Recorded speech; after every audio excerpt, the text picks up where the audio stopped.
Hi there, this is Jo here from Creative Empowerment, and today we're back with part 2 of our Oracle series for beginners. Today's video is all about how to do a reading. This video is a really basic video about how to use cards or how to get a reading with your cards, and we're going to look at a one card reading. We're going to look at shuffling, how you phrase your question, how to make sure that you get the best result from your question and setting an intention around that.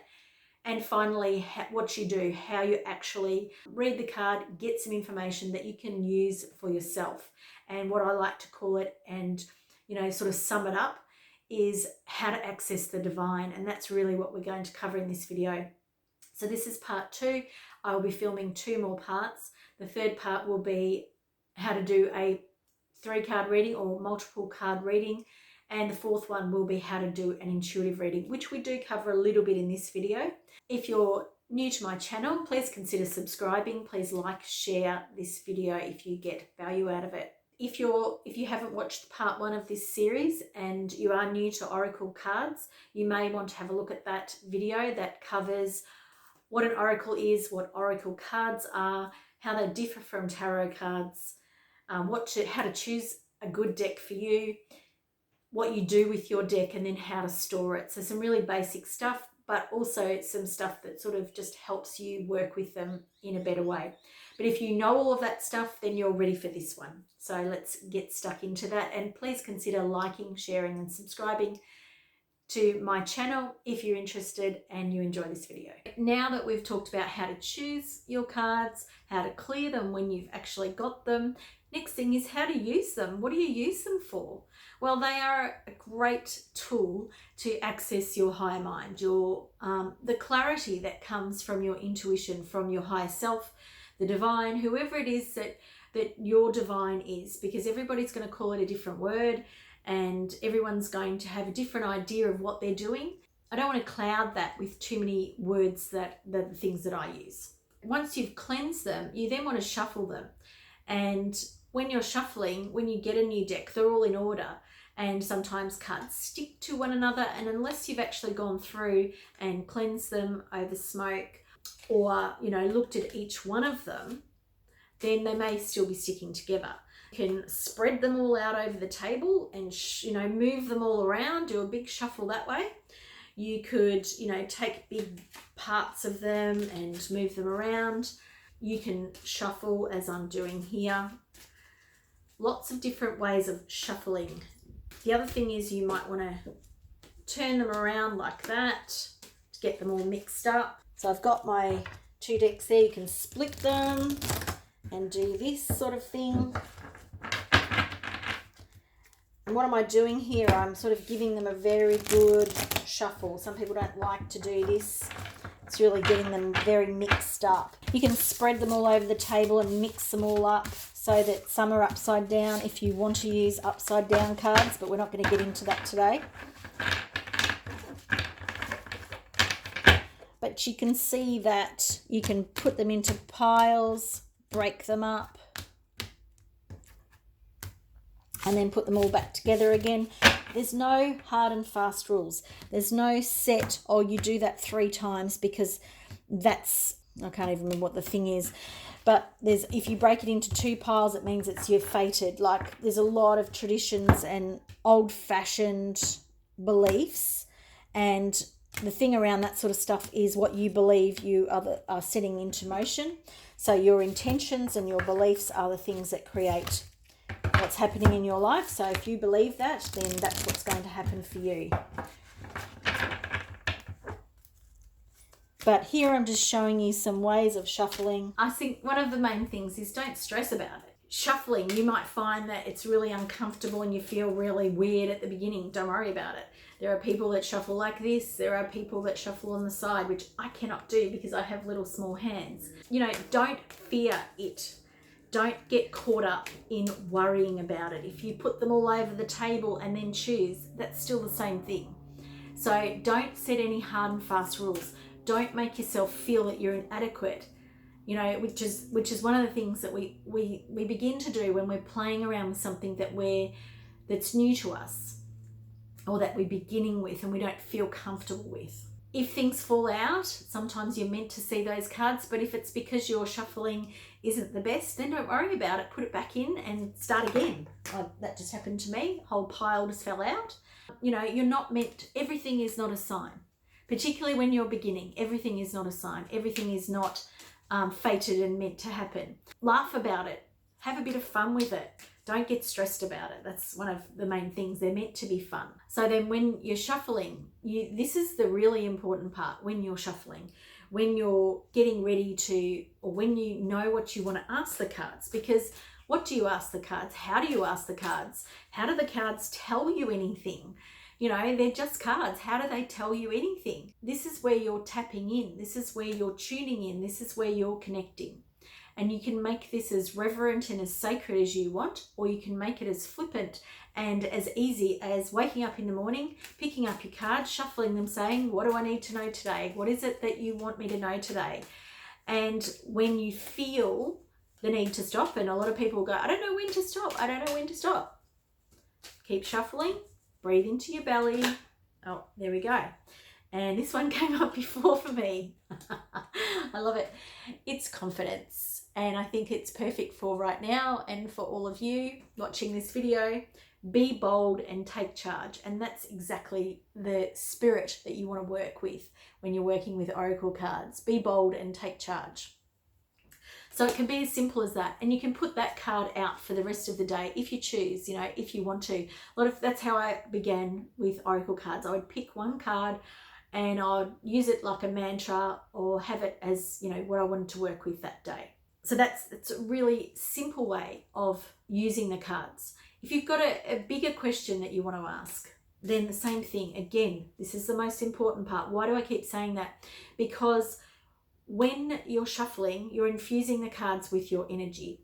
You're telling the universe that you're focused, that you're ready, that you're harnessing that divine energy, and that you want to communicate, you want to commune with that higher part of yourself. So if you want to ask a bigger question, you can still do one card pull, but it can be a bit more serious, like what do I need to do about a particular topic? Let's see. Oh, there we go. So we have Wise Fool, Coyote Wise Fool. It is accept your follies and find the teaching in them. Definitely could be for me. I'm not really sure because I wasn't thinking about one specific thing. I was thinking about that sentence. So this is a really good teaching moment, as it says here, accept your follies and find the teaching in them. This is a really good teaching moment. While I was shuffling the cards, I didn't set a full intention. I didn't set a full question. What I did was do half a question. If I think about it, I did a half a question, and another card fell out, which was decisiveness, antelope and decisiveness. Make a decision and take appropriate action. So these two cards came up for me. So I'm gonna go back and I'm gonna see what they mean for me, because they are messages from the divine. I wasn't completely focused in on my question. I hadn't formed it fully enough. And that's one of the reasons why I was saying to you, this is the most important part, the shuffling, your intention, your question. This is the big part you need to pay attention to. Why? Because you're getting the answer to what you're focused on. So the why for that is so important. If you're focused on a half a question and in your mind you're thinking about 3 different things, then you're going to not get clarity around the situation that you want clarity around. And so I'm going to figure out what those things mean, but that makes it harder. This is making it harder for myself because I don't know what this was about. So I'm going to put those cards away and I'm going to come back to those later. But my point here that I've taken notes about is stay focused. Something that I didn't do, right? So I picked up a new deck. So I'm going to clear it just like that. And I'm going to then ask questions. So we talked about a more serious question. I'm making myself laugh because I'm doing all the things you're not supposed to do, such as stay focused. Stay focused, Joe. That's what the plan is here. That's what you're supposed to do. So for me right now, I want to know the best way moving forward. Best way of moving forward confidently and clearly in my life. So I'm going to use that as a question. Now see how that's more more fully formed than the last question that I had. And it's totally gone out of my mind, which I find extremely funny. So when I'm editing this, I'll find that question and then I'll be able to think about what I was doing. How do I move forward confidently and clearly in my life at this time? So you see how that question is not a yes or a no question. It's about me moving forward in my life confidently and clearly. And I could also add, and in my highest alignment, or something similar to that. So you could wait till a card falls out if you want to, or you decide you've had enough, like that one just did then. So I've got two flipped cards here that came out then. One is goblins, and goblins is all about, and so number 5, so that can be about change. But goblins is about, where you're hurt in life, and it's about knowing that the goblins get in where you're hurt. And then the other card that's come in is commitment. That's interesting too. So good cards for me. That's about letting the divine take the lead. You see that hand coming from the ether, from spirit. It's me, because I've had some things coming up lately where I've wanted to control everything. So it's about healing those things that allow the goblins in, or my ego to tell me that I'm not good enough, that things are scary. And then the one on the right is commitment. And my commitment is to allow spirit to take the lead. So some great questions or great answers and things for me. Some people say, that the cards that jump out, they're there to tell you something different, or that that's not you choosing them. Don't let anyone tell you what the rules are. The rules are yours to be, you make the rules. They're your cards. You're working with them. They're your tool. So make your own rules. So any more information about that, about how to, move forward in my life with clarity, with ease, and for my highest and best good. I know I said that slightly different, but anyway. So this time I'm going to choose a card. So I'm going to just fan them all out in front of me. I could put them out on the table if I was in front of a table. And then people talk about using your left hand. That card came out for me, Spirit of Peace. People talk about using your left hand because, you're not focused. Do whatever you want. That's my thing. Just do whatever you want. Which one's calling you? Which one are you drawn to? And home. I love that. I really love that. So that was some extra guidance. And my home is like my sanctuary. My home is the way forward, because when you're feeling at home, you're able to, move mountains. You're able to do the things that you want to do and the things you want to achieve, feeling confident and comfortable within yourself. Now you can see that I didn't go to the guidebook there with those cards. So that was more of an intuitive reading. I'm going to use the one example, which is home. So the card has a number on it. You look at the top, it's got 27. It gives you a word. So remember, we talked before that oracle cards are a visual system. They're visual. So someone's taken a lot of time and energy to design it and to make it into a specific thing so that it gives you a message. So make sure that you take the time to pause and see what comes to you, which is what I just did with those few cards. But when you're beginning, that may not come to you. You may find your mind goes blank because you're trying so hard, and that's okay too. So when you're thinking about that first message, what do you feel? What do you sense? What do you smell? What do you hear? What do you notice? What are you drawn to? All those things, take all those things into consideration before you move on. Give yourself that pause. Take a big deep breath and pause. And then look at all those things that are coming up. So for me, I'm noticing the owl. I'm noticing the time too. Each time you get a specific card, you may be drawn to different parts of the card. So just notice that, because that's your learning, the way of working with something and your way of developing your intuitive style and the communication between you and the card.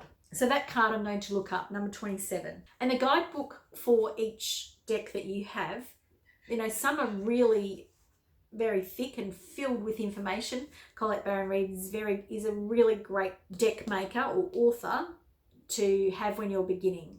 They're great decks. So this card is number 27. and I'm going to put my head down because I'm going to read. You are comfortable in your own skin. You belong. And that, that's a really nice message for me and a really nice message for most people. And then it gives you an upright reading and then a reverse reading.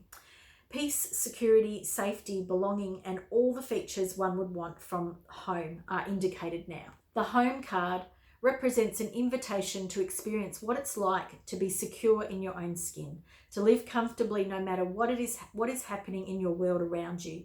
It is time for opening your eyes to your tribe of like-minded people or one special person who makes you feel like you've come home. Home is love, and love is all around you now. Wherever your inquiry, you are where you're meant to be and will reap the great benefits by staying on this path, regardless of where it leads. Home will always be with you, and home is where the heart is. So a great card about trust, about trusting you're in the right place, about trusting that your home is a place of nurture and sanctuary for you. And that's a much more expanded version of what it is that I talked about when I did my flip and my insight.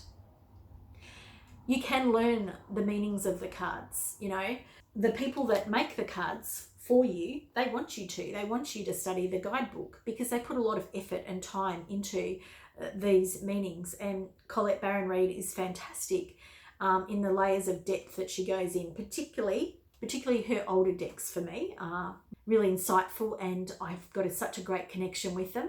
So if you're looking for some decks and want to have a look at things, have a look at my collection video, go through a lot of decks in there. Now, even when you're reading the guidebook, because sometimes you're going to get a guidebook that's got pages and pages and pages. There's some authors who go to, they give you a lot of information, and sometimes you want that and sometimes you don't want that.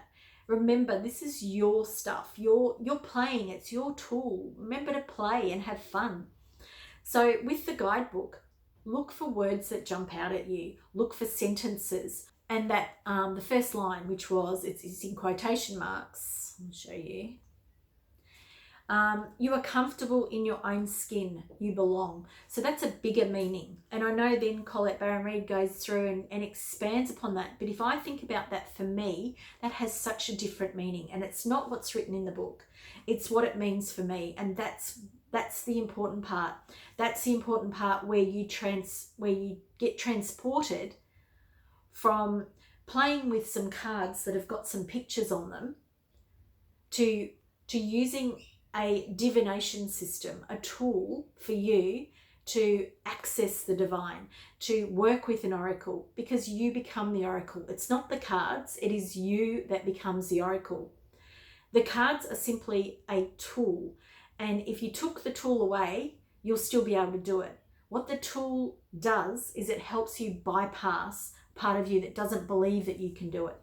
It helps you bypass part of yourself that thinks you're this small flesh and blood part of you. The tool unlocks things for you, and I know that is what it does for me, because I already have these intuitive insights. I already have clairaudience and clairvoyance and claircognizance. I know that I have those abilities when I am in tune. But the cards unlock something different. It's like a different layer. It's a different door that they unlock for me. And that's what they can do for you too. But it's about learning how they work with you and using the guidebook by all means. But then there'll be a point where it's time to let go of that and trust the things you're getting.